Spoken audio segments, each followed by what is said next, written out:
தமிழ்நாட்டுடைய அரசு பள்ளி மாணவர்களுடைய நிலைமையை நினைக்கும் போது எனக்கு ரொம்ப பயமாக இருக்குது.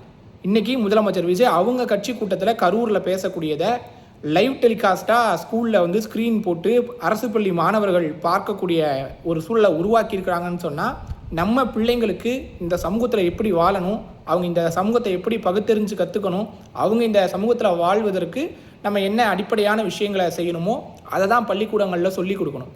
ஆனால் இப்படி ஒரு கட்சித் தலைவர் பேசுகிறத ஸ்கூலில் நம்ம ஸ்க்ரீன் பண்ணுறோன்னு சொன்னால், நம்ம பிள்ளைகளுக்கு எதை சொல்லித்தர முயற்சி பண்ணுறோம்? தாவேக்கு ஆட்சிக்கு வந்ததுக்கு பின்னாடியே அத்துமீறி பள்ளிக்கூடங்களில் ஆய்வு செய்கிறது, கட்சி கூட்டம் மாதிரி ஸ்கூலுக்குள்ளே கூட்டம் போடுறது, ஸ்கூலுக்குள்ளே தாவேக்கா கொடிகளை நடுறதுன்னு சொல்லி தமிழ்நாட்டுடைய அரசு பள்ளியுடைய அந்த சூழலையே சிதைக்கக்கூடிய வேலையை செய்கிறாங்க. இது உண்மையிலேயே எனக்கு பயமாக இருக்குது. நம்ம பிள்ளைங்களுடைய எதிர்காலம் என்ன ஆக போகுதுன்ற ஒரு அச்சம் எனக்குள்ளே இருக்குது. தயவு செஞ்சு இப்படியான நிகழ்வுகளை இனிமேலாவது பள்ளிகளில் நடக்காமல் இந்த அரசாங்கம் தடுக்கணும். உண்மையிலேயே இப்படியான நிகழ்வுகள் கண்டிக்கத்தக்கது. எந்த அரசு பள்ளியில் முதலமைச்சர் விஜய் கட்சி கூட்டத்தில் பேசுகிறது டெலிகாஸ்ட் ஆச்சோ, அந்த பள்ளியுடைய ஹெட்மாஸ்டர் மீதும் டீச்சர்ஸ் மீதும் துறை ரீதியான நடவடிக்கையை அரசு உடனடியாக எடுக்கணும்.